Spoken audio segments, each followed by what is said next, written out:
Just as you think this is as bad as it gets worse. Tottenham Hotspur 0, Nottingham Forest 2. A lot to talk about, a lot to digest. Look, another poor showing today from Tottenham. We had a decent 20-minute spell in the second half, that was it. You shouldn't be losing 2-0 away from home to bottom of the league Forest. I don't care about the circumstances, and we'll get into the circumstances in a minute, but I don't care if there's a World Cup in a week. It's Nottingham Forest away, bottom of the league, getting smashed by teams like Leicester. And they ran all over us. They dominated us in the first half, dominated possession. They had a couple good chances at the beginning of the second and buried them. Jesse Lingard was all over us. We made Jesse Lingard look world class tonight. And there's two massive takeaways we can get from tonight's game, in my opinion. The first, massive January transfer window needed. It's all well and good having loads of depth and looking at these little squad builder challenges going, we've got 2 players in that position and 3 players in that position and we've got depth all over the pitch. It doesn't mean anything if you don't have quality depth. And that's what we don't have. That's why we won't win anything this season if we don't strengthen in January. That's why, in my opinion, if we don't strengthen in January, we won't get into the top 4 because, yes, we may have depth. Yes, we may have centre-back depth. But is it quality? No.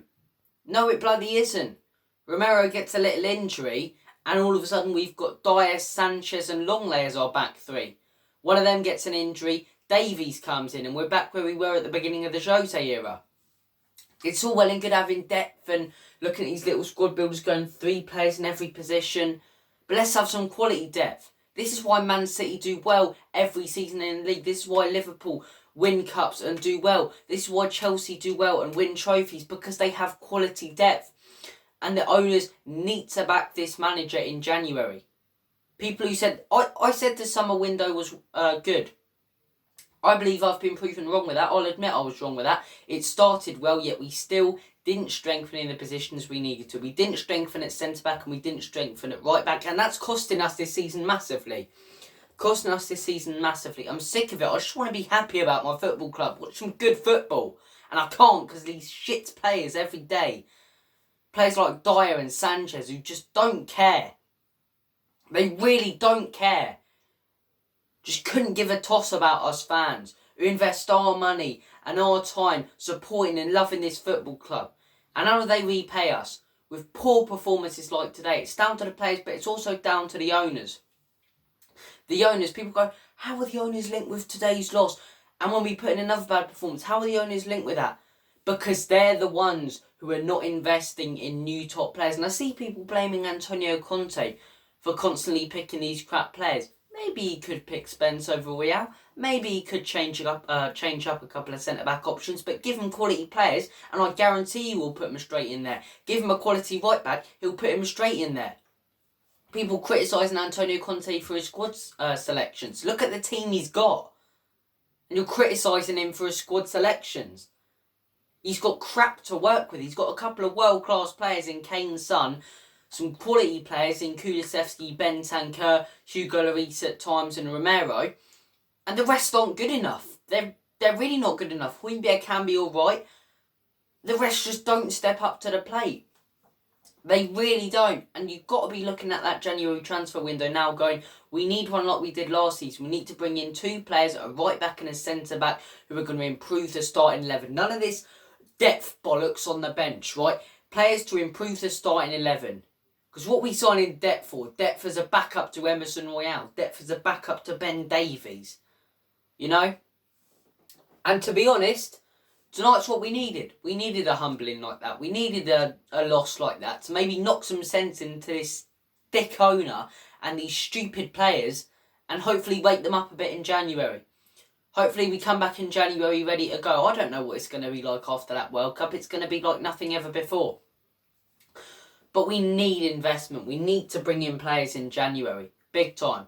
And if we don't, we won't get Champions League football. We won't win any trophies. And once again, we'll miss out on a massive opportunity with a world-class manager and world-class players to win something. It's what we've done over these owners since they've come in, ENIC. Missed out on opportunity after opportunity because they haven't backed managers properly. And people criticise Antonio Conte. People go, you're the one picking Emerson every week. You're the one picking this player every week. You're criticising a manager who's won trophies everywhere he's gone. Seriously, everywhere he's gone, yet he comes to Spurs, hasn't been backed properly with a decent right back. Obviously, Spence isn't good enough in training. That's why he doesn't choose him. And we saw tonight in his little cameo that he weren't good enough. And you're criticising him for picking Royale.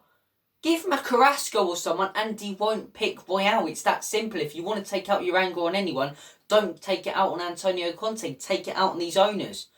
People going, Antonio Conte plays boring defensive football. Because if he went all out attack and exposed that defence even more, we'd be losing games 4 or 5-0 instead of 1 or 2-0. Get out into your thick brains for a second. Seriously. People constantly criticising Antonio Conte.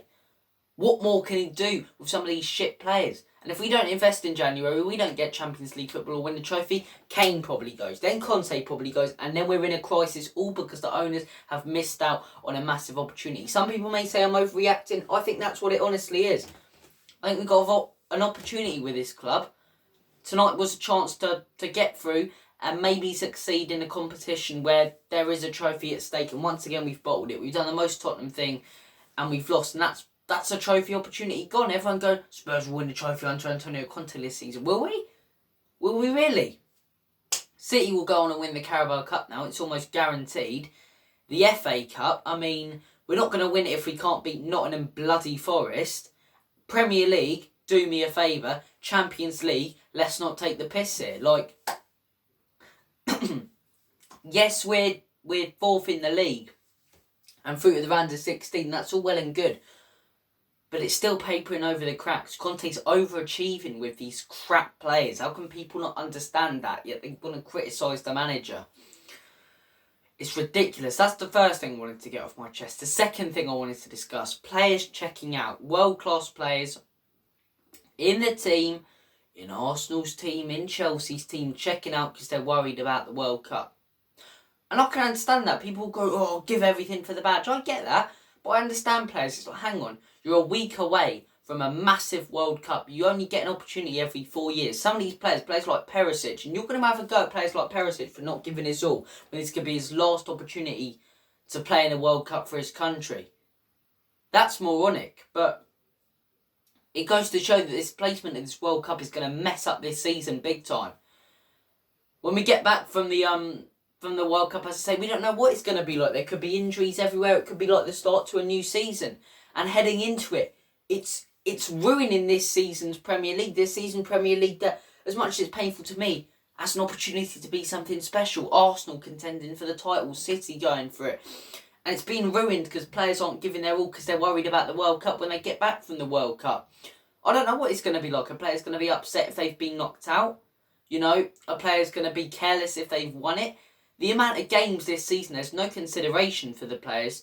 No consideration for the managers. All there's consideration for when it comes to this World Cup and the placement of it is money. And we'll still get up for it. It's a massive World Cup, but it's an absolute joke. An absolute joke. No doubt about it. The play tonight, it goes to show our squad depth. I find it very hard to talk about the game. I think you've got to talk about the bigger picture tonight. I think you've got to talk about the fact that Dyer, Sanchez, I don't get how some people still rate these guys. They are absolutely terrible footballers. They're terrible. They're terrible, right? And people are still going to call Dyer up for England. As a half, you know, me being half English and half Irish, but supporting England in the World Cup. You want Dyer? Really? Leading your back line? Come on.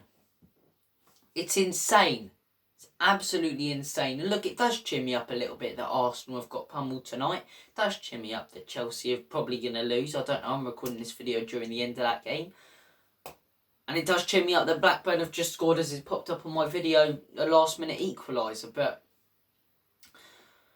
like I say, it's happening to all teams. It's no excuse that players aren't giving it up. We should be beating Nottingham Forest, as I say. They've got players going to the World Cup. They stepped up today. We didn't. It's poor. It's poor. You can look at positives of being knocked out this competition, such as fixture congestion and things like that. But you've got to take into account the negatives. The fact that we've just been beaten 2-0 by bottom of the league Nottingham Forest. Not good enough. Look, comment your thoughts on everything I've had to say in this video about the World Cup, players not giving their all. And what I said before that, as I say, about the investment in the January transfer window. Thank you for watching this video. I'm not even fuming because it is the Carabao Cup. I'm just frustrated. I'm sick of it. I just want to be happy about my team, you know. I just want to see my team play some entertaining football with some good players, have ambition, be in a position like Arsenal are now. And it is jealousy. It is jealousy of Arsenal and it's jealousy of other teams. I just want my team to be like that. I'm sick of my team being shit. Being absolute shit and doing nothing and playing boring football. Thank you for watching. Take care of yourselves. All the best. God bless. And as always, Comedy Spurs, in Conte we trust. In Conte we trust, especially tonight. A lot of people are going to criticise him. All I'm going to say is don't criticise him when his right back options, Remerson Royale, Matt Doherty and Jed Spence, who clearly isn't ready yet. Give him a proper right back, he'll play him. Blame the owners if you want to blame anyone. Take care. Have a good evening.